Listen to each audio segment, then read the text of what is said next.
진료실에서뿐만 아니라 우리나라 사람들이 좀 다 그런 것 같아요. 목표나 성취의 기준 자체가 일단 너무 높지 않나 싶습니다. 그거 잘하셨다라고 하면은 그거는 잘한 것도 아니에요. 다른 사람들 다 하는 건데. 남들 다 하는 건데 뭐 그거 했다고. 네, 당연한 거죠. 라고 하고 난 되게 부족하다 라고 생각을 하시거든요. 다 이제 뭐 번아웃 되시고 다 꺾이고 나는 결국에 또 안 되는 사람이구나 라면서 다시 위축되고. 안녕하세요. 서울대학교 의과대학 법의학교실 유성호입니다. 제가 사실 읽는 책 중에서는 정신과 선생님 책을 제가 좀 많이 읽는 경향이 있는 것 같아요. 또 이번에도 여러분한테 삶이 가벼워질수록 단단해지는 책을 좀 소개시켜 드리려고 하는데요. 제목은 쪼개기 법칙입니다. 이 책을 쓰신 허규영 선생님 모셨는데요. 안녕하세요. 네, 안녕하세요. 네, 소개 좀 부탁드립니다. 네. 유튜브 채널 뇌부자들 운영하고 있고요.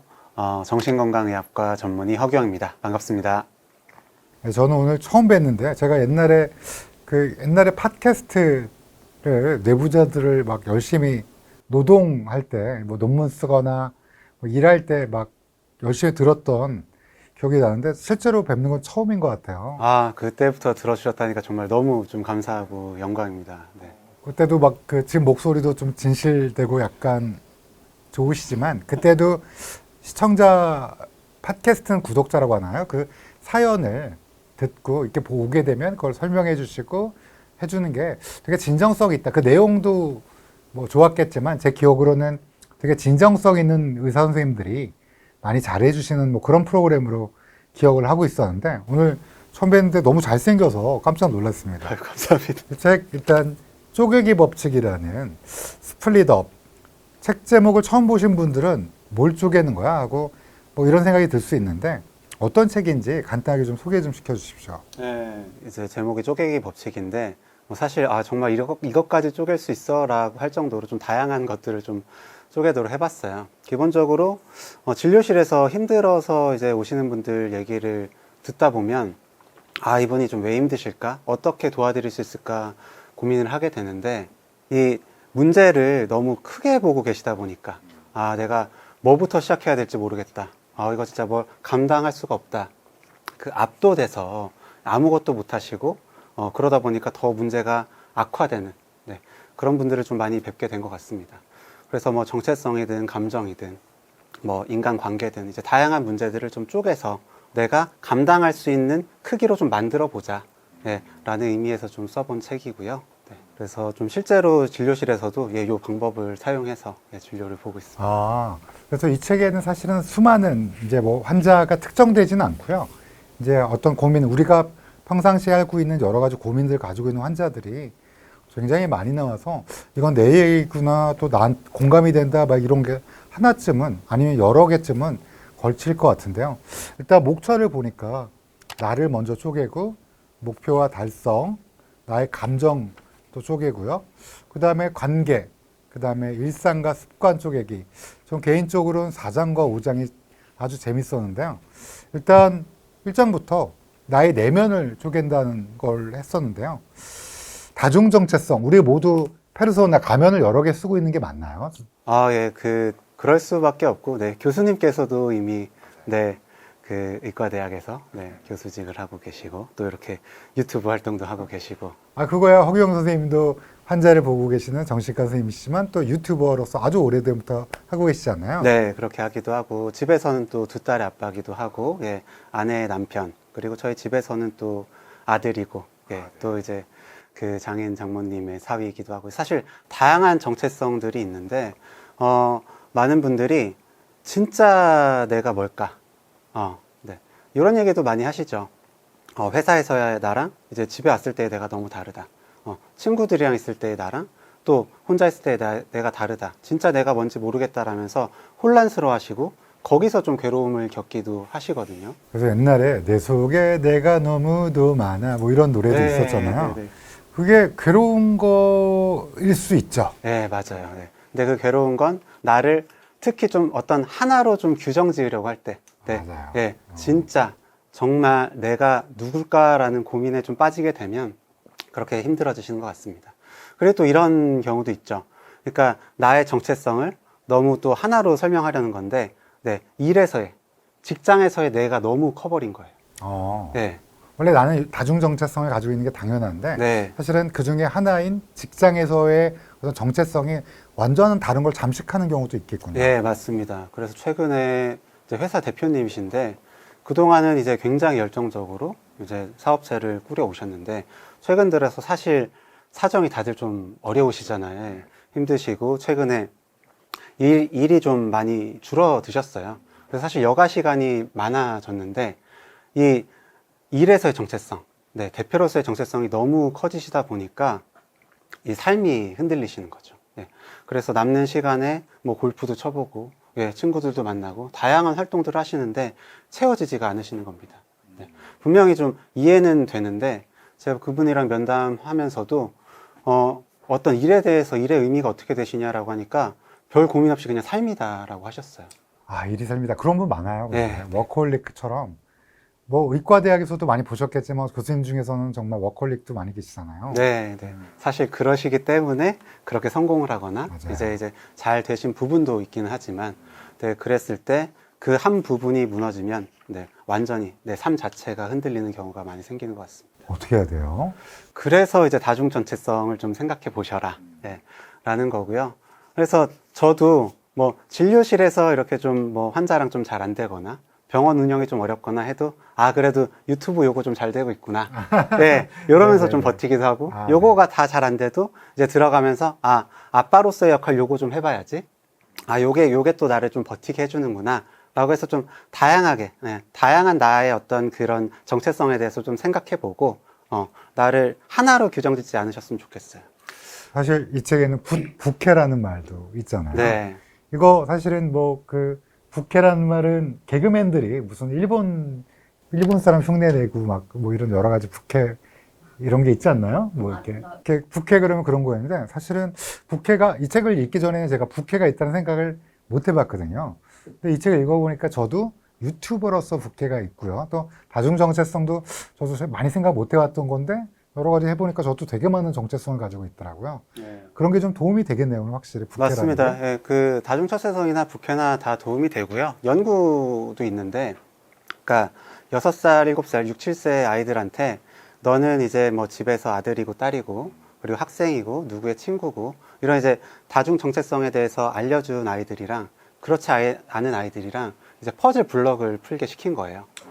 그랬더니 다중 정체성을 이제 알려준 들은 친구들은 한 반 정도가 풀었다고 하고, 그렇지 않은 친구들은 한 8명 중에 1명, 그러니까 한 12.5%밖에 못 풀었다고 하기도 하고요.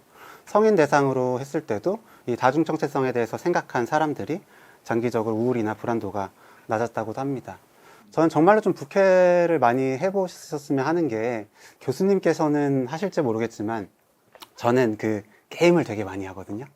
저는 게임 안 해요. 네. 게임을 안 하는 게 아니라 사실 못 합니다. 제가 학생 때는 많이 임요환 나왔던 게임이 뭐죠? 예, 스타크래프트. 스타크래프트가 그냥 보는 걸로 만족해야 되는 나이였어요. 그래서 근데 그 다음에 이제 리그 오브 레전드는 아예 손도 못 댔죠. 네. 저는 이제 뭐 리그 오브 레전드 하세요? 저는 네, 지금도 하고는 있습니다. 네. 네. 저는 워낙에도 좀 게임을 많이 했었고, 그리고 한국인들이 이제 게임하는 거 보면은 이 소위 본캐는 굉장히 공략을 찾아보고, 예, 그대로 하려고 합니다. 예, 그러니까 최적의 이제 어떤 효율을 찾아서 하는 거죠. 그래서 이게 게임을 하는 것도 있지만 되게 일처럼 하세요. 되게 잘하려고. 우리 한국 사람들이 그래서 게임 되게 잘한다고 그러더라고요. 예, 그래서 잘하는 것도 있지만 사실 좀 그러면서 힘들어지는 것도 있거든요. 근데 이제 부캐를 키우면 부캐는 좀 마음대로 하죠. 부캐는 살짝 못해도 되니까. 예, 상대적으로. 예. 그러면서 내가 하고 싶었던 거 좀 편하게 하고 재밌게 하고 하는데, 네. 그래서 이제 본캐 너무 잘해야 된다 생각하면서 그 페르소나 때문에 힘드신 분들은 좀 부캐에서 좀 더 재미도 찾고, 네. 좀 더 새로운 경험들 많이 하셨으면 좋겠어요. 그러니까 다중 정체성에 내가 상당히 많은 역할을 하게 있고 또 본캐가 아닌 부캐라는 거를 이용해서 삶의 충족감과 만족감을 느낄 수 있게 좀 훈련을 해야 되는 거군요. 네. 그리고 사실 저도 진료 보는 것도 참 좋아하긴 하는데요. 근데 기본적으로 저는 새로운 뭔가를 하는 그 자극추구 기질이 되게 높거든요. 네. 네. 그러다 보니까 팟캐스트도 하고 유튜브도 하게 되는데. 도파민을 추구하시는군요. 맞습니다. 네. 제가 좀 도파민형 인간입니다.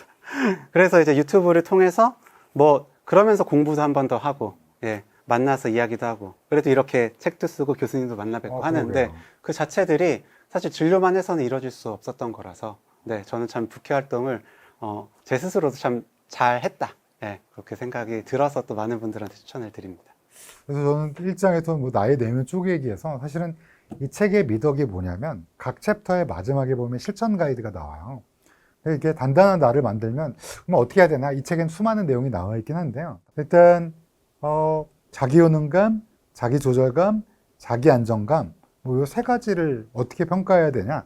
이거 가혹하게 평가했는지 이걸 어떻게 봐줬는지 뭐 이걸 평가하게끔 돼 있거든요. 이건 어떤 의미인가요? 예, 일단 자존감 문제, 저는 참 자존감이 낮아요. 어떻게 하면 될까요? 라는 뭐 분들이 진짜 많이 물어보죠. 예, 선생님한테. 정말 많습니다. 요즘에 네. 이렇게 뭐 자기 효능감, 자존감 이런 용어가 일반인 분들도 많이 아시면서 이게 내가 떨어진다, 효능감이 뭐 자존감이 떨어진다 이런 얘기 정신 선생님한테 진짜 많이 하신다고 그러더라고요. 예, 그리고 또 우울하고 힘들어질 때는 원래 있던 자존감, 그러니까 부정적인 생각들이 많아지면서 자존감도 더 떨어지게 되니까 더 질문들을 많이 하시는 것 같습니다. 그래서 자존감에 대해 어떤 영역이 좀 떨어지는지 구체적으로 일단 보시면 좋은데요. 그래서 방금 교수님 말씀하신 것처럼 자기 효능감, 내가 뭔가를 해서 이뤄낼 수 있다, 라는 그런 믿음이 있는지, 예, 그리고 자기 조절감, 내 삶이 내 뜻대로 좀 흘러가는 그런 느낌이 있는지, 그리고 마지막으로 자기 안정감, 흔들려도 내가 돌아올 수 있다는 어떤 그런 마음, 믿음이 있는지 좀 보시면 되겠고요. 그래서 최근에 내가 좀 제일 흔들리고 좀 힘들었던 순간을 좀 떠올려 보시고, 예, 그게 자기 효능감, 안정감, 조절감 중에 어떤 부분에 문제이신지 일단 보셨으면 좋겠어요. 그리고 두 번째로 이 자존감은 결국에 그 내가 기대하는 나랑, 네, 실제로 내가 해낸, 예, 네, 요 다르죠. 사이에서 이제 네. 생기는 거라. 그 괴리가 크죠. 사실은. 맞습니다. 똑같이 이게 70점, 80점을 해도 목표가 80점이었으면 그래도 괜찮아, 잘했어 하는 거고, 목표가 100점이면 너 이것밖에 못했어 가 되는 거라서, 네, 좀 더 현실적인 그 기대 수준을 만드시는 게 첫 번째인 것 같아요. 제가 최근에 그 본 드라마 중에 그 구교환 씨가 나오는 모자 무스라는, 예, 모두가 자신의 무가치함과 싸운다던가요. 그때 마침 또 막 그걸 보고 난 다음에 이 책을 앞에 읽다 보니까 그런 생각이 좀 많이 들었어요. 그러니까 우리가 모두 다 자신에게 뭐 좀 실망하고 너무 차이가 크니까 가혹하게 대하는 경우도 많고 자신이 무가치하다고 느끼는데, 이 책을 읽으면서 내면을 좀 단단하게 만드는 방법을, 그래서 저는 이 실천 가이드가 좋았던 이유가, 저도 그런 생각이거든요. 저도 제 자신이 가끔 무용한 게 아닌가라는 생각을 하고, 그건 누구나 똑같이 하는 거죠. 그러니까 네. 그럴 때 좀 단단하게 좀 해야겠다는 생각을 했었습니다. 그래서 이 책이 내면에 있어서 좀 좋은 책이 아닌가, 자신을 단단하게 하는데, 이런 생각을 했어요. 두 번째 챕터를 보면 목표와 달성 쪼개기인데요. 이게 뭐 그냥 뭐 열심히 하면 되는 거 아닌가? 그냥 하다 보면 누구나 최선을 다하면 다 할 수 있지 않나? 이렇게 얘기할 수 있는데 이걸 왜 쪼개야 되나요? 이제 방금 이야기한 거랑도 좀 연결이 되는 것 같은데, 진료실에서뿐만 아니라 우리나라 사람들이 좀 다 그런 것 같아요. 그런 이제 목표나 성취의 기준 자체가 일단 너무, 예, 높지 않나 싶습니다. 진료실에서 우리 그 좀 잘하는 거, 예, 잘한 거 좀 찾아보자라고 하잖아요. 그래서 이제 말씀 여쭤보면은 없다고 하세요. 예. 그래서, 지난번에 이런 거 있지 않냐. 네. 그래서 그거 잘하셨다라고 하면은 그거는 잘한 것도 아니에요. 예. 다른 사람들 다 하는 건데. 남들 다 하는 건데 뭐 그거 했다고. 네, 당연한 거죠. 라고 하고, 이제 못하는 거는 조금만 못해도, 난 되게 부족하다. 라고 생각을 하시거든요. 그래서 이제 목표가 저기 있는데, 도달도 하기 전에 다 이제 뭐 번아웃 되시고, 네, 다 꺾이고 해서 결국 이제 결승선에 도달하지 못하니까, 나는 결국에 또 안 되는 사람이구나 라면서 다시 위축되고 좀 악순환에 빠지시는 것 같습니다. 아니 근데 원래 우리 한국인의 특징이 일단은 저기까지 가보자 그러잖아요. 그러니까 사실은 그 잿더미가 된 국가에서 이렇게 선진국까지 올라오게 된 바탕이긴 한데, 그게 사실은 과도하다 보니까 사실 너무 힘든 건데, 방법이 어떻게 해야 돼요? 어떻게 쪼개면 되나요? 그러니까 전 최근 진료실에서 했던 얘기도 있는데, 그 음악 작곡 하시는 분이세요. 네. 예. 근데 이제 너무 이제 잘하고 싶고 좋은 곡 쓰고 싶고 하시다 보니까 책 읽는 거 자체가 좀 어려우신 거죠. 이제 한번 열기 시작하면 되게 잘 해야 될 것 같은데요. 예, 예. 그것 때문에 좀 시작을 못하는 분들이 그거 계셨거든요. 다들 그러지 않나요? 시험 공부 딱 시작하면 잘해야 되니까 집합만 보다 끝나고. 근데 이제 저는 그럴 때 사실 집합만 보는 것도 괜찮다라고 말씀드리는 편인데, 그래서 그분이랑 했던 게 지금 책이 어디에 있냐라고 그랬더니 이제 책장 어디에 있다라고 하셔서 그럼 요번에는 책장에서 책 빼서 책상 위에 두는 것만 하자. 아, 하나씩 하나씩. 예. 라고 하고 그거 하셨냐라고 해서 했다고 해서 다음번에는 그냥 책 여는 것만 하셔라. 아, 열어서 막 하지 말고 예. 뽑고 놔두고 그걸 단계적으로 하는 예, 거예요. 단계적으로. 쪼개는 거네요. 맞습니다. 그래서 만약에 열었는데 조금 더 볼까 하면 그때는 보시는데 그렇게까지 되지 않더라도 그냥 여는 것만 해도 성공이다. 그러면은 그게 어떻게 성공이냐? 네, 그거 가지고 뭐가 되냐라고 하지만 이거 갖고 어떻게 먹고 사냐? 예. 이렇게. 그런데 이제 결국에 그것들이 쌓여서 이제 나중에 책을 읽게 되고 이제 실제로 그런 곡도 쓰게 되고 할 수 있는 것 같거든요. 운동도 마찬가지죠. 예. 그래서 내가 뭐 3km를 얼마만큼 주변에 보니까 뭐 15분, 뭐 20분에 막 달리는 걸 보니까 나도 그래야 될 것 같은 거예요. 그러면 그런 목표로 세우면 사실 시작조차 못 하지 않습니까? 그렇게 하면 다쳐요. 예. 그러니까 일단은 그 운동화 신고 그냥 나가는 것부터 해보자. 라는 식으로 내가 이제 하고 싶은 걸 구체적으로 뭐부터 어떻게 하면 좋을지를 이렇게 쪼개서 보셨으면 좋겠습니다. 저는 이 두 번째 챕터, 그러니까 2장, 그 목표와 달성 쪼개기에서 약간 인상 깊었던 게 나의 통제 구역을 분명히 정하기라는 부분이었어요. 그러니까 사실은 제가 빅터 프랭클의 그 책을 되게 좋아하는데 그걸 인용하시면서 그래서 내가 할 수 있는 건 나의 그 자유, 태도와의 내가 선택할 수 있는 그 자유라는 게 이제 중요하다고 얘기했잖아요. 그래서 나의 통제 구역을 분명히 정하기에 왜 빅터 프랭클이 있을까? 약간 그런 생각이 들었거든요. 잠깐 설명해 주실 수 있을까요? 네. 빅터 프랭클이 이제 유대인 수용소에 갇혀서 계속 노역하고 뭐 제대로 먹지도 못하고 이제 주변 사람들은 다 이렇게 한 명, 두 명 죽어가고 있을 때 아무리 내가 이제 할 수 있는 게 없고 절망적인 상황이라 하더라도 내가 삶을 어떻게 바라볼지, 내가 어떤 태도를 가질지는 내가 선택을 할 수 있겠구나.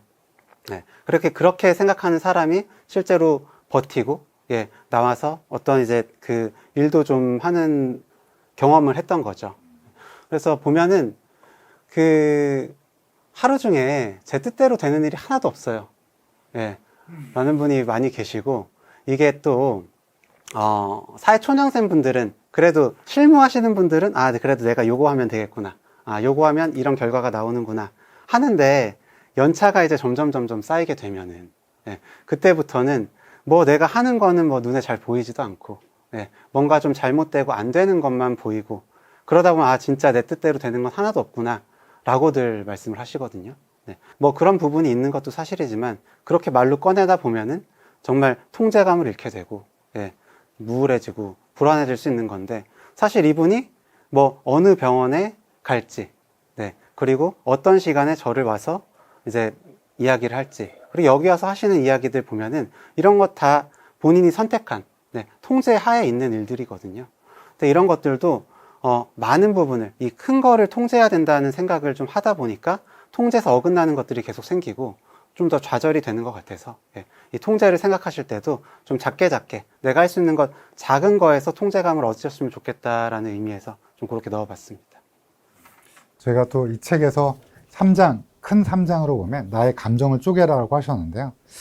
감정을 제대로 들여다보기 위해서 뭔가 여러 가지가 있는데 감정을 작게 나누고 쪼개면 그리고 그걸 작게 쪼갠 거를 명명을 하면 어떤 일이 벌어지는가 요거에 대해서 쓰셨는데 설명해 주시면 좋을 것 같아요. 왜냐하면 이게 실생활에서 가장 감정이라는 게 굉장히 다양하잖아요. 근데 제가 이 책을 읽어보니까 감정을 잘게 나누고 명명하고 그렇게 호명한 순간 또 다른 게 되는 것 같더라고요. 그걸 설명해 주시면 좋을 것 같아요. 맞습니다.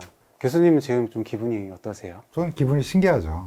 제가 내부자들부터 봤던 분이고 또 잘생긴 정신과 선생님 보니까 즐겁고 또 아무래도 이제 의학계로 보면 후배잖아요.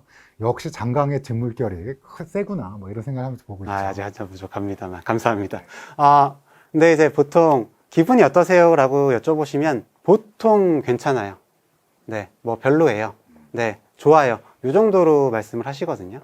기본적으로 내 감정이 구체적으로 어떤 감정들이 있는지, 네, 좀 잘 이제 알아차리기도 어렵고, 표현하는 좀 연습도 좀 안 돼서 더 이렇게 얘기하기가 어려운 것 같은데요. 쪼개본 적도 없죠. 그냥 맞아요, 그냥 맞아요. 간단하게 뭉뚱그려 추상의 바다에 그냥 던져버리는 표현만 쓰죠. 맞습니다. 그러다 보니까 더 압도가 되고 어떻게 해결해야 될지도 좀 모르게 되는 것 같아요.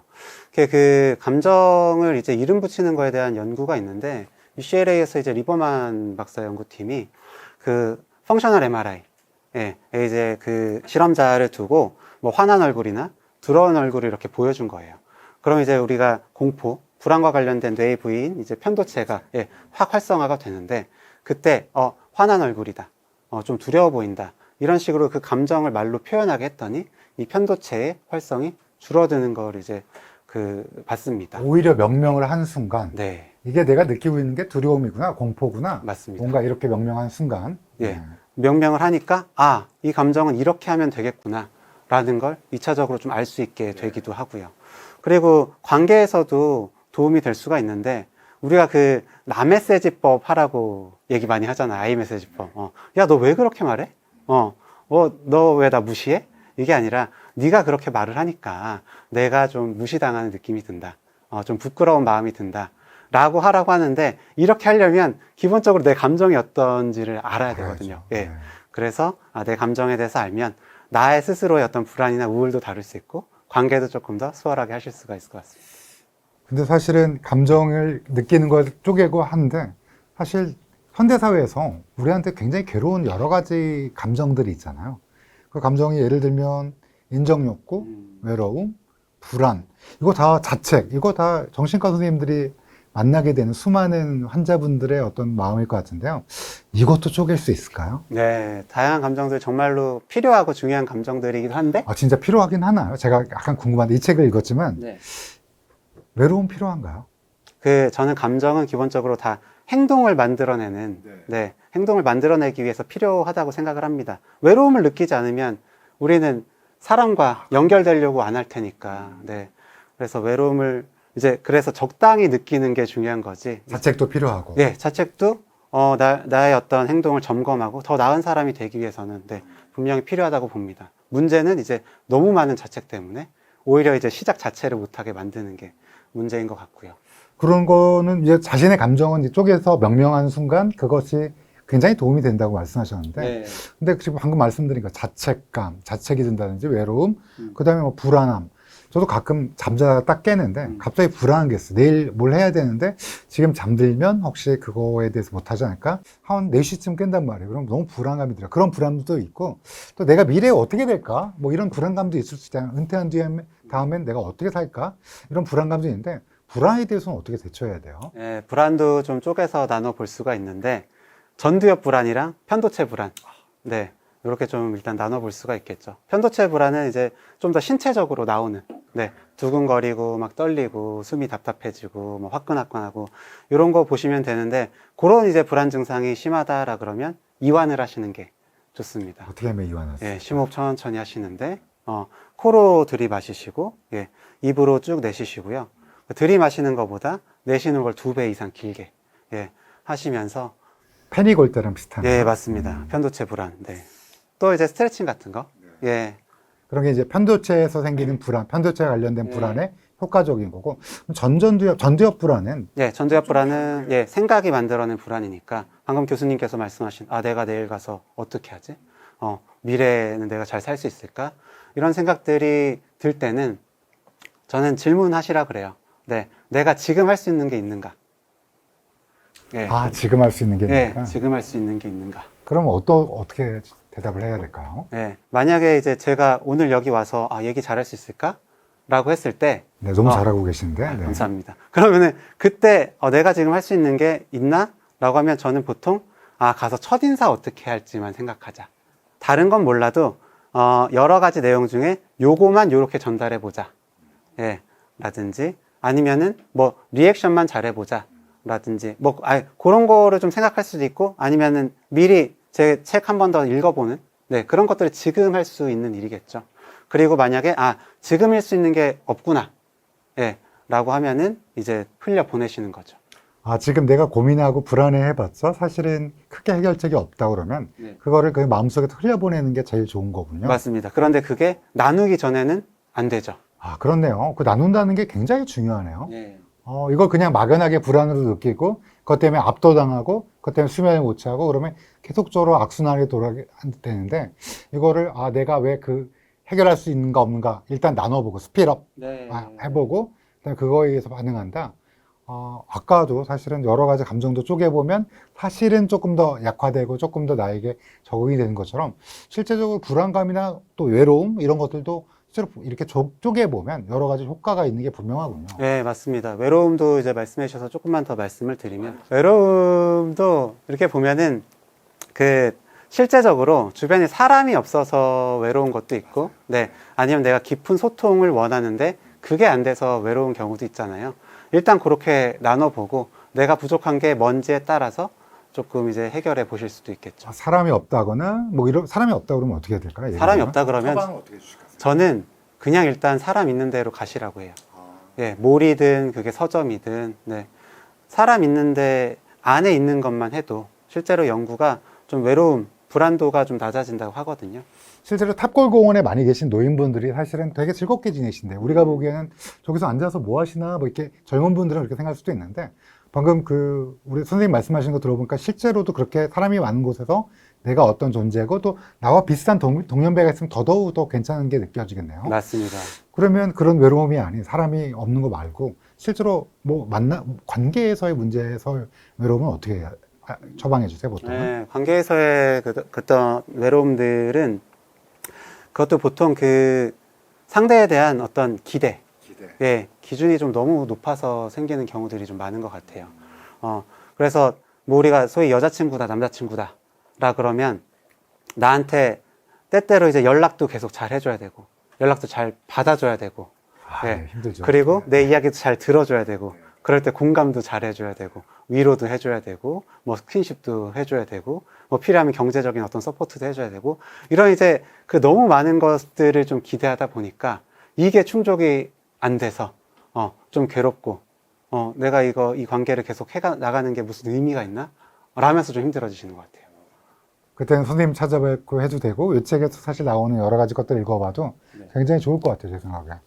저는 이 책에서 아까도 말씀드렸지만 4번째랑 5번째가 진짜 좋아하는데요. 왜냐하면 제가 사실은 관계에 있어서 최근에 약간 고민하는 게 느슨한 유대 관계라는 거, 사실은 이걸 명명을 어떻게 할까를 고민하고 있었는데 이 책을 읽는 순간 딱 이거구나 하고 딱 느꼈던, 우리가 보통 친구 그러면 야 우리 죽고 못 살고 도원결이 일생을 함께해 막 이러는데 느슨한 유대 관계가 사실은 더 도움이 된다는, 여기가 사실은 다른 데서 못 읽어본 내용이라서 그거 좀 설명해 주셨으면 좋겠어요. 네.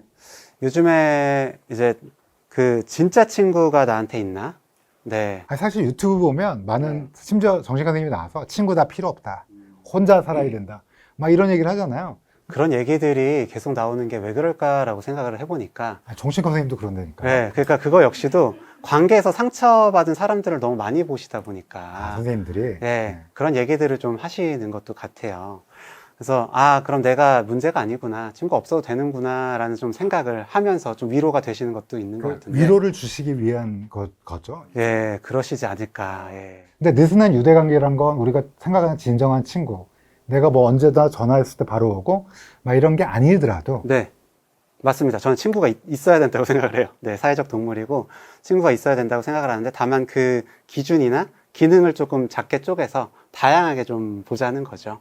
우리가 친구라 하더라도 어떤 친구랑은 그냥 일상만 공유해도 되고, 어떤 친구랑은 좀 깊은 얘기, 감정을 좀 이렇게 소통할 수도 있는 거고, 어떤 친구랑은 그냥 뭐 예전 추억만 이야기하거나 아니면 그냥 웃기만, 네, 실없는 소리만 해도 되는 거고, 어떤 사람이랑 사실 일로만 좀 만나도 다 되는 건데. 그런 관계 허무한 거 아니에요? 그러니까 그렇게 생각을 하시면서 좀 괴로우신 것 같아요. 예, 네. 그래서 내가 이런 게 부족하다라 그러면 이 부족한 걸 채우기 위해서 더 노력하시는 것까지는 저는 뭐라고 하진 않는데, 이런 게 의미가 없다, 예, 라고 하시는 거에선 조금 다르게 보셨으면 좋겠고, 실제로 약한 유대의 힘, 그 이제 마크 그라노베터라는 사회학자가 이야기를 한 건데, 네. 그러니까 우리가 엘리베이터에서 그냥 웃으면서 인사하고, 네, 아기가 예쁘네요. 뭐 강아지 귀여워요. 뭐 이런, 네. 그런 이제 관계만으로도 우리의 이런 불안이나 우울이 줄어들 수가 있다는 거고요.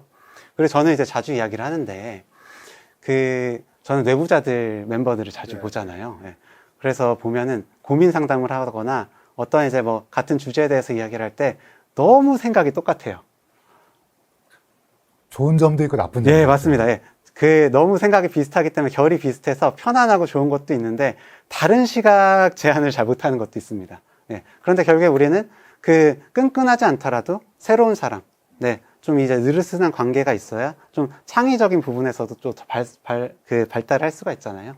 또 이 책에서는 오히려 그런 사람에게 그런 영감도 얻을 수 있지만 도움을 받을 기회도 더 있다라고 또 말씀해 주신 것 같아요. 네. 우리가 어떤 사람들한테 이제 그러니까 부탁을 하거나 거절을 하거나 할 때 너무 한 사람과의 관계만 끈끈하게 생각을 하고 있으면 어떤 그룹, 자기만의 인어 그룹이 예. 공고해지. 너무 공고하게 되면은 관계가 틀어질 게 걱정이 돼서 예, 도움 요청도 잘 못하고 예, 거절도 잘 못하고 예, 그러는 경우가 있거든요. 근데 나를 지탱해주는 많은 관계, 그러니까 뭐 끈끈한 관계도 있지만 느슨한 관계들이 있으면 그래도 내가 요게 있으니까 그래도 된다. 느슨한 유대 관계도 충분히 훌륭하다. 네, 네. 그런 마음을 하다 보면 조금 거절이나 부탁도 좀 더 손쉽게 할 수 있고 오히려 더 건강한 관계가 될 수 있는 것 같습니다.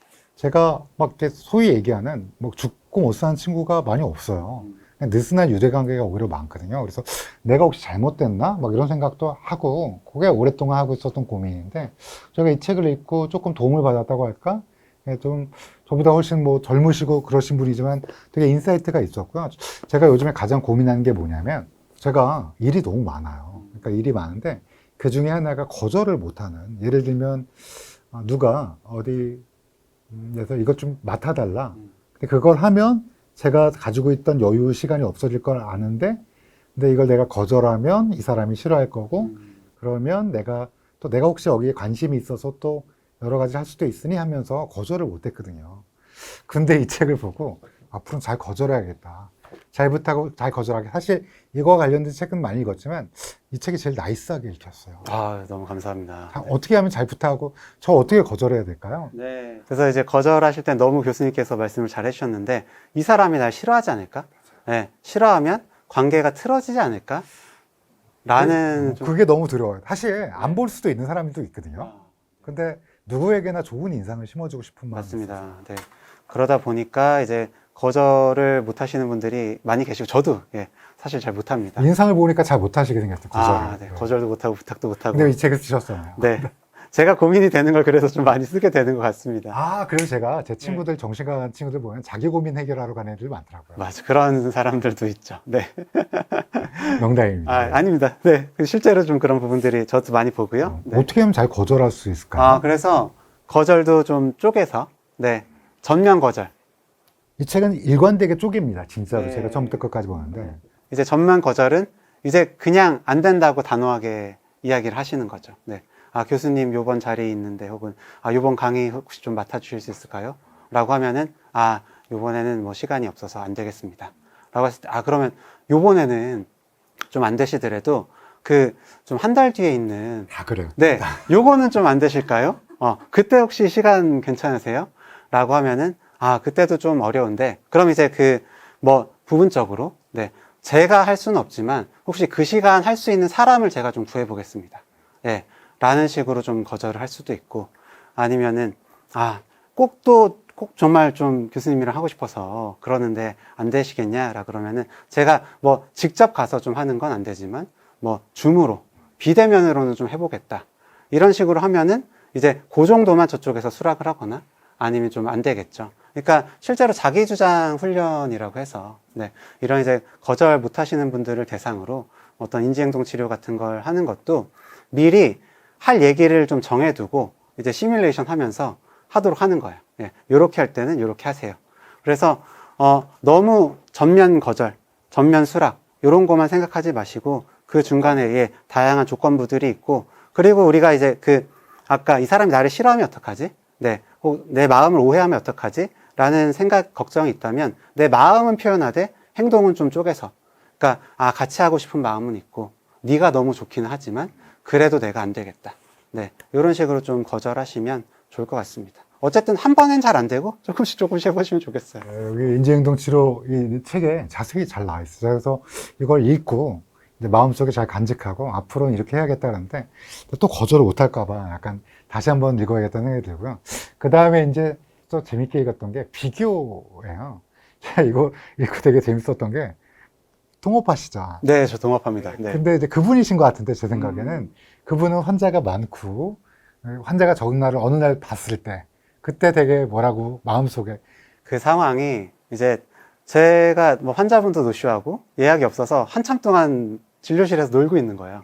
근데 보니까 옆에 이제 그 같이 일하는 형은 환자가 이렇게 쌓여 있고 대기실에도 환자가 이제 바글바글 있으니까 내가 뭐 좀 문제가 있나? 뭘 못하고 있나? 이런 생각들을 했었습니다. 그게 그 개원 초기였었는데, 예. 지금은 뭐 똑같이 잘 예, 하시네. 지금은 이제 다행히 좀 비슷한 부분이 있는 것 같은데, 그때만 해도, 그래서 좀 생각을 해보니까, 이 형이 지금까지 해온 거랑 제가 해온 이 그 과정이 달랐구나. 커리어가. 예, 라는 거를 좀 떠올렸습니다. 저는 그 끝나고 바로 군의관을 갔었고요.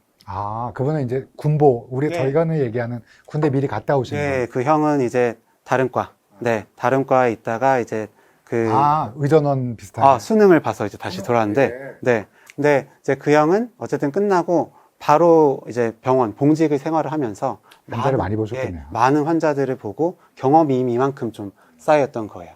그리고 저는 유튜브 하셨죠? 예, 군의관 생활도 했지만 그때 팟캐스트 하고, 팟캐스트. 예, 뭐 다른 외부 활동들 하느라고 더더욱 좀 진료 경험이 좀 부족할 수밖에 없었습니다.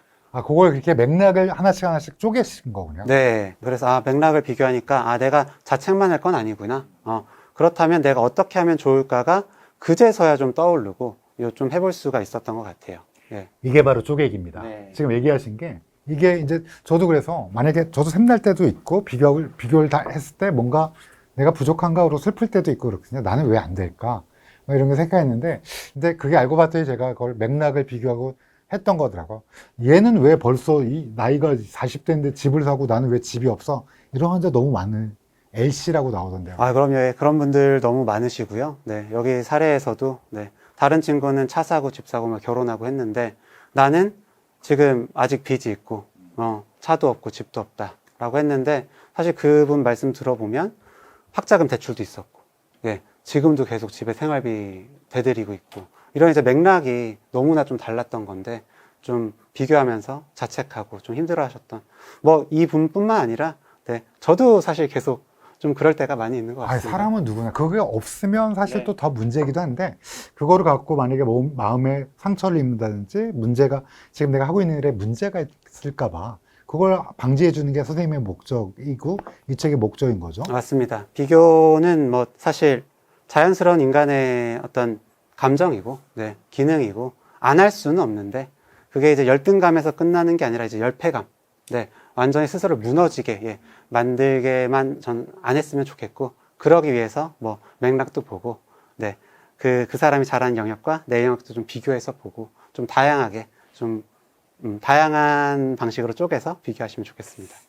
이게 이제 관계 쪼개기였는데요. 이제 5장에서는 일상과 습관 쪼개기인데, 저 1장도 너무 좋았습니다. 일단은 저 에너지 모두 구분하기 위해서 그 에너지 있잖아. 인지 에너지, 감정 에너지, 관계 에너지, 신체 에너지. 너무 좋았어요. 왜냐하면 제가 이런 생각을 안 해봤는데 사실은, 강의 많이 하고 나서도 피곤하고요. 그 다음에 저는 부검을 아침에 해도 그 한날은 되게 피곤하거든요. 그리고 그게 꼭 신체 에너지는 아닌데 분명히. 제가 수영을 하면 안 지치는데, 부검을 하고 나면, 오전에 하고 나면 굉장히 그날 지쳐갖고 그냥 운동도 못하고 누워있거든요, 일찍 가서. 왜 그럴까 그랬는데 보니까 인지와 감정의 에너지를 쓴 게 아닐까 그래서 에너지 나눈 거는 모두 구분하기는 너무 도움이 됐던 것 같아요. 맞습니다. 그래서 저도 예전에 번아웃이다 내가 지쳤다라고 할 때는 일단 무조건 쉬세요 쪽을 좀 많이 했던 것 같은데. 많이들 그러셨죠. 예. 그런데 항상 그냥 무조건 쉬는 게 다 답은 아닐 수 있겠구나. 어떤 에너지를 소모했을 때 그거에 따라 하는 거. 예, 맞습니다. 내가 사람과의 관계에서 좀 지친 건지, 네, 정말 일에서 지친 건지, 네, 어떠한 이제 관계에서 좀, 어떤 상황에서 좀 지친 건지를 좀 알아야 거기서 좀 접근을 좀 달리해서 회복할 수 있겠구나라는 생각이 들었었습니다. 여기 선생님, 제가 이 책에서 제가 이제 나랑 똑같이 생각한다 생각했던 게 과거, 현재, 미래 시간 가르기인데요. 제가 강의할 때 이제 20, 30대 분들께 강의를 할 기회가 있으면 그때 말씀드리는 게 과거도 보지 말고 먼 미래를 쳐다보다가 뭐 인생이란 건 굉장히 힘든 언덕일 수도 있고 또 내리막길 수도 있는데 지금 앞만 보자라는 얘기를 많이 하는데 근데 결론적으로는 이 챕터 사실 되게 마음에 들었는데 잠깐 소개시켜 주시면. 네, 우리가 이제 또 언제 힘들어지냐라 그러면 생각이 과거로 가거나, 네, 미래로 가서 좀 힘들어진다는 근데 거죠. 그거 안 갈 수는 없잖아요. 전 절대 뒤돌아보지 말라고 얘기는 하는데 어떻게 하면 안 돌아볼 수 있어요? 저는 안 돌아보지 말라, 돌아보지 말라고 말씀드리진 않고요. 예, 돌아봤을 때는 뭐 책 내용은 조금 다를 수도 있는데 그 오답노트 쓰듯이 보시라고 해요. 근데 그러면 이불킥 할 때도 있잖아요. 맞아요. 이불킥 할 때, 근데 이불킥 할 때 너 왜 그랬어? 하면서 예, 그 자책하면서 끝날 때가 많거든요. 그래서 그게 아니라 네가 그때 이런 상황이었고 좀 이런 마음이어서 그럴 수밖에 없었겠구나. 예, 라고 좀 받아주고 그럼 다음번엔 어떻게 할까? 예, 그런 식으로 좀 과거를 보시라고 해요. 그리고 오답노트 말씀을 드리는 게 우리가 오답노트 쓰면 다음번에 비슷한 거 또 틀리거든요. 네, 맞습니다. 예, 예. 그래서 과거에 내가 요렇게 하자라고 해도 원래 잘 안 되는 거다. 예, 그래서 그럴 수 있다라고 하고 다시 점검하고 달라지셨으면 좋겠어서 네, 그렇게 말씀을 드리고 또 이제 과거 생각이 미래로 가서 힘들 때 다들 미래 때문에 또 요즘 많이 예, 힘들어요. 네네. 결국 걱정 이제 또 현대 사회가 너무 불확실성이 많은 시대다 보니까 힘들어 하시는데 그럴 때는 아까 얘기한 지금 할 수 있는 게 뭔지 네, 그리고 정말로 그 내가 걱정하는 그 일이 일어나면 나는 어떻게 대처할지 예, 지금 가장 할 수 있는 작은 건 뭔지를 좀 보셔서 네, 하셨으면 좋겠고 이게 사실 그 마음챙김 이론에서 온 맞습니다. 거거든요. 네. 마음챙김이 이제 불교의 명상을 이제 그 존 카바진 교수가 그 스트레스 관리 기법으로 이제 응용하면서 시작이 된 건데, 마음을 현재에 집중하는, 그러니까 마음의 닻을 현재에 내리는 그 연습을 하는 건데요. 보통 어떻게 하시라고 하냐면은, 요것도 이제 감각을 사용하시라고 많이 합니다. 네. 그래서 먹기 명상, 이게 이제 우리는 하루에 두세 번은 꼭 먹으니까, 먹을 때 교수님께서는 어떻게 하시는지 모르겠지만, 저는 그냥 유튜브 보면서 먹을 때가 많고. 네, 젊으시군요. 네. 그러다 보니까 이 음식이 뭐 코로 들어가는지 입으로 들어가는지도 잘 모르고 맛도 잘 못 느끼고 그러거든요. 그래서 뭐 그럴 수도 있지만 잠깐만이라도 이 음식이 어떻게 생겼고, 예, 향은 어떻게 나고, 내 입에 들어왔을 때 식감은 어떻고, 목 넘김은 어떻고 이런 거에 좀 집중해 보시라고 말씀을 드려요. 그게 사실 이제 현재에 집중하는 연습인 거죠. 그리고 이 책의 마지막 챕터에 스마트폰에 화면이 갇히지 않는 하루 사용법. 네. 저 이거 진짜 중요하다고 생각하거든요. 다른 것도 다 중요한데, 요거는 혹시 책을 사서 읽으신 분들은 되게 도움이 많이 되지만, 또 이 유튜브를 들음으로써도 이게 약간 개선이 됐으면 좋을 것 같아요. 네. 말씀해 줄 수 있는 쪼개기가 뭐가 있을까요? 쪼개 주십시오. 네. 스마트폰 이렇게 보실 때 그 무의식적으로 그냥 이렇게 맞아요. 네. 쇼츠. 예, 볼 때가 있잖아요. 그 도파민이 폭발하거든요. 네. 그래서 그런데 우리가 계속 이렇게 작업 기억력을 쓰다 보면은 네, 또 소진이 되고 예, 더 지치게 됩니다. 그럼 더 지치면 이제 그 더 롱폼은 못 보게 되고 맞아요. 그러다 보니까 내가 스마트폰을 볼 때 좀 어떤 마음으로 어떤 기능으로 이 스마트폰을 사용하고 있는지 네, 좀 그렇게 보시면 좋을 것 같고요. 내가 좀 이거를 어떤 성장의 도구로 네, 좀 어떤 효율성의 도구로 쓰는지. 사실 여기서는 그 분류해서 했어요. 어떤 용도로 사용할 건가를. 네. 그래서 여기서 그 뭐 회피하려고 네, 뭔가에 회피하려고, 중독하게 되거나 이러면 쇼츠를 막 넘기는 거 보통은 에라 모르겠다 오늘 회피다 하면서 계속 이렇게 보는 거잖아요. 맞습니다. 그래서 그거는 절대 피해야겠네요. 네, 그래서 딱 보고 난 뒤에 내 마음이 어떠신지를 보면 좋을 것 같아요. 예. 딱 보고 났더니 되게 허무하다. 괜히 이렇게 보냈다. 라고 하면은 조금 내가 회피의 목적으로 이걸 쓰고 있지 않나? 좀 생각을 해보셨으면 좋겠죠. 긍정적인 건 정보나 어떤 이런 거 아니면 또 관계를 위해서 스마트폰을 들고 있는 거야 너무나 좋은데 네. 방금 말씀하신 것처럼 회피를 위해서 뭔가 레크레이셔널 단순 레크레이션을 위해서 하다가 그냥 거기에 불안한 거를 그걸 함으로써 뭔가 내가 이걸 잊어버릴 수 있다 이런 식으로 하는 게 제일 문제가 되는 거겠죠. 네, 그러니까 저는 그것도 필요하지만 너무 결국에 그거에만 치우치게 되면 네, 오히려 내 에너지는 소비가 되고 내가 그 성장한다는 느낌을 결국에는 일에서 받기 힘들기 때문에 다른 영역에서 좀 받으셨으면 좋겠는데 이런 이제 조금 어떻게 보면 너무 재미나 네, 회피의 시간만 많아지면 이럴 기회를 좀 잃게 되는 것 같아요. 그래서 제가 기억이 나는 것도 원래 책을 되게 좋아하시는 분이세요. 그리고 글 쓰는 것도 좋아하시는 분인데 좀 너무 무기력하고 힘들다 보니까 책 손에 잡은 지도 몇 달이 되신 거예요. 근데 일단은 핸드폰 사용부터 좀 멀리 해보자. 이 책에 나오는 네, 그래가지고 그 아예 다른 데다 두시라고 했거든요. 그랬더니 다음번에 오셔가지고 제가 책을 읽었다. 예. 한 페이지라도 몇 페이지라도 그분 꽤 읽으셨더라고요. 그래서 너무 좀 뿌듯해하시고 예, 다시 글도 쓰고 지금 하고 계시는데 네, 그런 식으로 좀 결국엔 내가 알아야 바뀔 수 있으니까 좀 또 스스로 아는 도구로 또 이 책을 써보시면 좋을 것 같습니다. 네, 저는 이 책이 진짜로 쪼개기 일단 첫 번째가 나의 내면 꼭 단계별로 할 필요 없죠. 그럼요. 발췌독을 해도 충분히 네. 훌륭한 책이라 2단계가 이제 목표 달성, 나의 감정, 나의 관계, 일상과 습관을 어떻게 하면 좀 더 좋게 쪼개면서 이걸 활용할 수 있는 건데 근데 못 쪼개는 게 혹시 있을까요?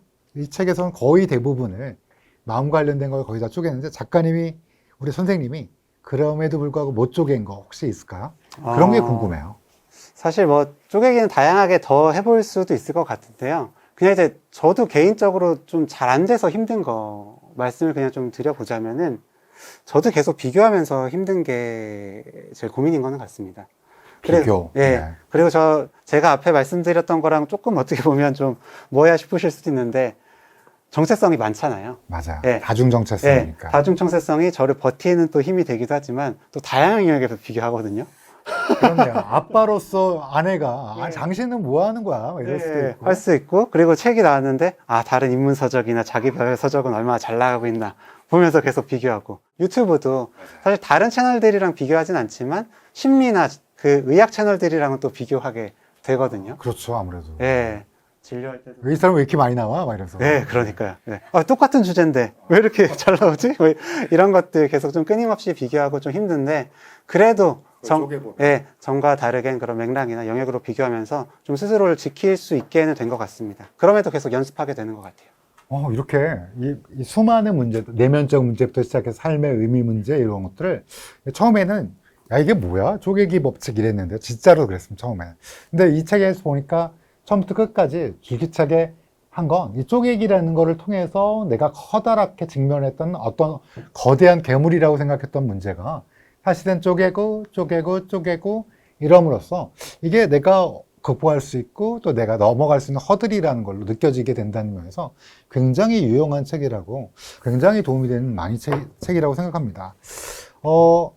근데 저는 개인적으로 이 책을 읽고 나서 어떤 생각이 들었냐면 개인적으로 이렇게 쪼개는 것도 중요한데 사회적으로 또 이런 걸 약간 용인하는 그리고 약간 이걸 좀 쉽게 해줄 수 있는 그런 게 있었으면 더 좋겠다는 생각이 들었는데 어떻게 생각하세요?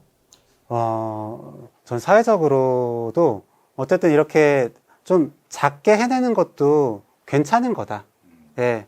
라는 좀 분위기가 형성이 됐으면 좋겠어요. 너무 이게 거대한 문제를 갖고만 하는 것보다도 작고 작은 행복, 작은 어떤 소박한 뭐 이런 것들도 좀 소중하게 여기는 사회적 분위기. 네. 근데 기본적으로 우리나라가 뭐 좀 자원은 상대적으로 좀 적고, 맞아요. 네. 인구는 또 많고, 그리고 어떤 개개인의 능력으로 이제 좀 이렇게 성장한 그런 분위기가 확실히 좀 있다 보니까, 네. 그 집단주의적으로 다른 사람들이랑 비교도 많이 하고, 네. 잘해야 돼. 라는 어떤 문화가 너무 강하잖아요. 맞아요. 네. 사회 분위기적으로도, 네. 1등 아니면 안 되고, 네. 100점 아니면 안 되고 하는 게 좀 너무 큰 것 같아요. 그래서, 어쨌든 개개인뿐만 아니라도 사회적으로, 요만큼 했어 하면, 그래, 잘했다. 그래도 부족한 거 있으면 요거는 더 잘해보자. 쪽이었으면 좋겠고, 뭐, 그거 가지고 뭐 잘했다고 해. 예, 는 아니었으면 좋겠어요. 방금 말씀하신 것도 사회적 분위기가 사실 우리가 조금 잘못하더라도 조금 실패하더라도 이런 것들 조금 용인해주고 이런 것들을 함께 응원해줄 수 있다면 다시 일어서는 거에 대해서 관대할 수 있다면 이 쪼개기 법칙을 통해서 우리가 좀 더 좋은 사람, 주변의 문제를 해결할 수 있는 게 되지 않을까 싶어요. 저는 그래서 이 책을 많이 읽었으면 좋겠고 이거 어떤 분들을 읽었으면 좋겠다고 했으신가요? 아, 뭐, 모든 분들이 읽어주면 좋을 것 같긴 하지만, 네, 저는 요런 얘기 많이 하시는 분들이면 좀 읽어보시면 좋을 것 같아요. 진짜나, 네, 제대로, 요런 혹시 단어 많이 쓰시는 분이시면, 예를 들면 진짜로 제대로 네, 진짜 잘해야 돼. 네, 아, 이거 뭐 제대로 해야 돼. 너 이거 제대로 해야 네, 돼. 진짜 나는 뭘까? 아, 진짜 친구는 누구일까? 진짜 내 감정은 뭘까? 네, 요런 것들 생각하시는, 그러니까 어떤 문제를 볼 때 조금 크게, 네, 좀 뭉뚱그려서 보시면서 좀 스스로 문제를 감당하기 어렵다 느끼시는, 네, 고민이 있으신 분들이시라면, 네, 조금 보시고, 문제도 작게 쪼개 보시고, 하나씩 달성해 보시면서 성취감도 느끼고, 좀 지치지 않고 좀 길게 좀 가실 수 있게 될 것 같아요. 전데요. 제가 지금 얘기 듣다 보니까 제가 더 이거 읽기를 잘했다는 생각이 들고요. 저도 이 책을 통해서 쪼개면서 뭔가 우리의 문제가 해결될 수 있다는 점이 약간 놀라웠기도 했고요. 제가 찾고 있던 단어 느슨한 유대관계라는 것도 굉장히 좋았고요. 거절하는 법도 배울 수 있어서 참으로 좋았습니다. 나와주셔서 감사하고요. 또 다음에 또 두 번째 책 내시면 이거 단독 저자는 첫 번째라고 하셨던 두 번째, 네, 네고요. 네. 그 다음에 책도 내시면 또 보내주시면 제가 열심히 읽도록 하겠습니다. 아, 예, 너무 감사합니다. 아니 제가 사야죠 참. 아, 예, 너무 좋게 말씀해 주셔서 감사합니다. 네. 책 즐겁게 읽었습니다. 감사합니다. 네, 감사합니다. 긴 시간 동안 얘기해 주셔서 감사해요.